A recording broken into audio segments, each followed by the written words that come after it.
definitely do not want to be that person who is looking at a map and like, where am I? Where is this? Donde está? Don't do that. Hola everybody, welcome back to my channel. Bienvenidos, soy Morgan. I'm Morgan and I'm so glad that you're here because I have a very exciting video today. It's going to be in English. This is a bilingual channel, so there will be more videos in Spanish coming soon. And today we're going to be talking about 10 things you should never do in Spain as a foreigner. If you haven't already, please hit the subscribe button. It really helps me out. It helps me make more fun videos like this for you guys. Also click the like button, that helps the algorithm. And if you haven't already, feel free to follow me on Instagram if you want to. I post more personal content on there and it's a fun way to get to know each other. I love interacting with you guys and getting to know you, hearing your stories, so that's a place where we can do that. So I have two quick little disclaimers here. When I'm making videos about Spain, for example, sometimes the things I say might not apply to each and every part of Spain, but there's just no way that I could fit in the title. This video applies to Madrid, Barcelona, sometimes Valencia, sometimes Asturias, Galicia. There's just no room for that, so please take this with a grain of salt. This might apply to the majority of Spain. Maybe it doesn't apply to every community. It's impossible to generalize, but let me know in the comments if there's something that you definitely should not do in your part of Spain or your part of the world, wherever you are from, and let me know what that is. Please be nice. We're here to learn from each other, not be mean to each other, okay? Vale? Anyways, let's get started with 10 things you should never do as a foreigner in Spain. It looks like Felipe is going to join us. Number 1, this is the first thing they taught me when I got to Spain, is to never complain about your salary. Even if you're kind of struggling with money, don't complain about it, because in Spain the unemployment rate is really high. There's so many people without jobs, and the economy is a really sensitive topic. I personally did not realize how little teachers there make, how little full-time bartenders make there. It's much different in the States. It's just a different system. So I was told to never complain because it's a really sensitive topic and you want to be respectful. Money is a really hard topic to talk about, especially in a foreign country. I think that's one of the reasons maybe Spanish people don't talk about their jobs as much as Americans do when you first meet each other. Let me know if that's true in the comments. I found that to be true. In the States, we often ask people what they do upon first meeting them, and in Spain, I found that not to be the case. Let me know if you agree in the comments or why you think that is. Number 2, don't dress like a tourist. In Spain, they tend to dress nicer. It's one of the many benefits of living in a beautiful country. There's beautiful people and they dress really nicely. You don't want to be wearing beach clothes unless you're going to the beach. You don't wear workout clothes unless you're going to work out. That is a common thing in the States. It is not in Spain. People will look at you like you're really weird. And definitely do not wear your university or college sweatshirt. It's a dead giveaway that you are not from there, which is not always a good thing if you want to blend in. Also, they don't really wear shorts there, so keep that in mind. Number 3, don't be too trusting when someone offers you something for free on the street. A lot of times when I was walking around different parts of Spain, these women would try to hand me a plant or some sort of flower, or men would try to hand me flowers and say that they were free. When I was in orientation for being a language assistant, I didn't know what was going on, so I was like, thanks, and my instructor immediately pulled me away, like gave the plant back to the lady, and she was like, no, like do not do that. And I was like, I'm sorry, I didn't know. I was told it is best to just keep walking. You don't have to be rude, obviously, but just keep walking and go about your day.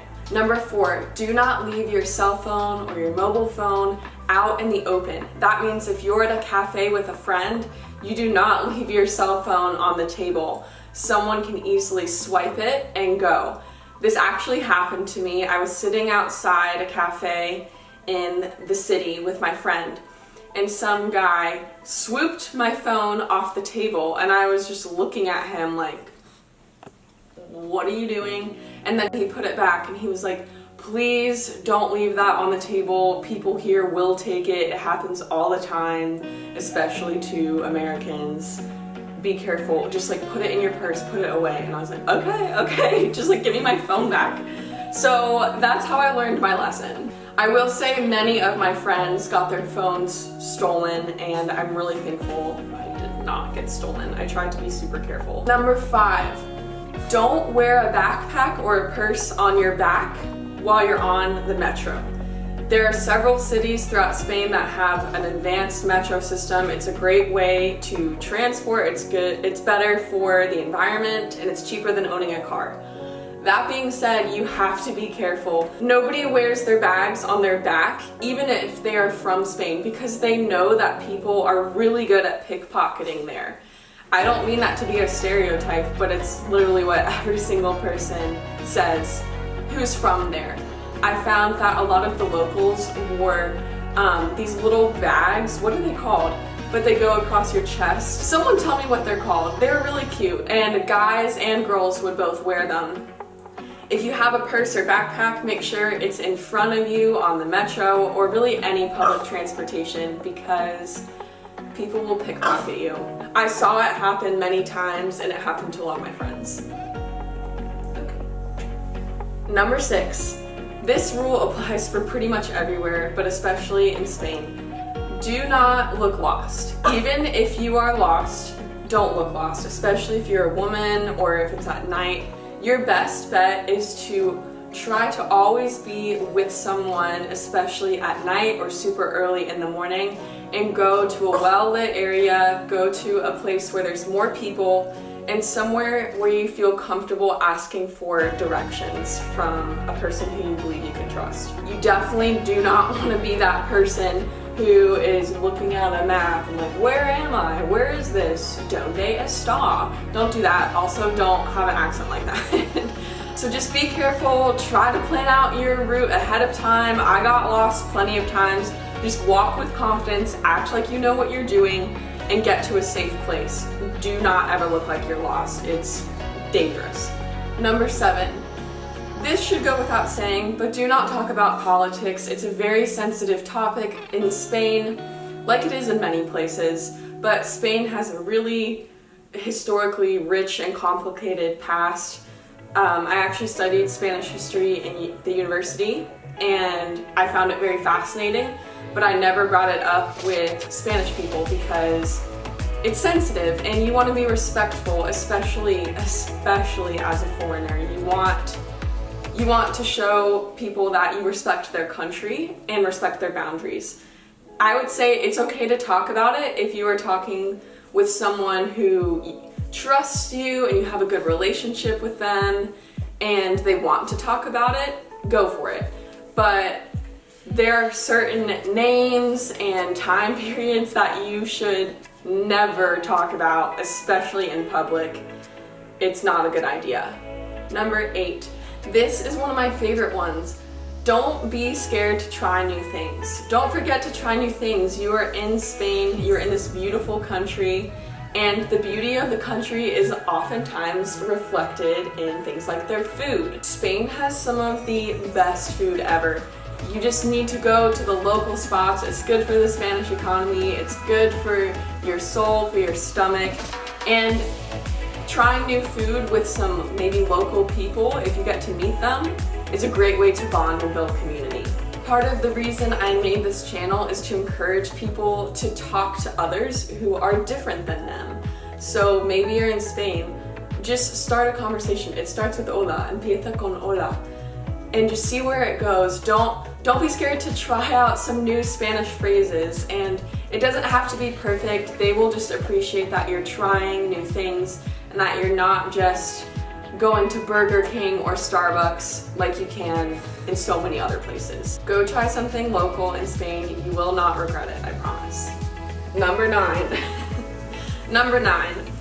Don't expect people to be early or extremely punctual. I know that this is a stereotype of Spain. You hear it all the time. So I don't want to harp on this for too long.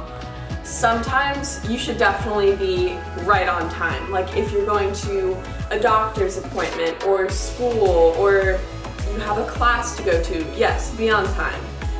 But if you are just meeting up with some friends, going to the park, going to grab a beer, a drink, whatever, don't expect people to show up right on time.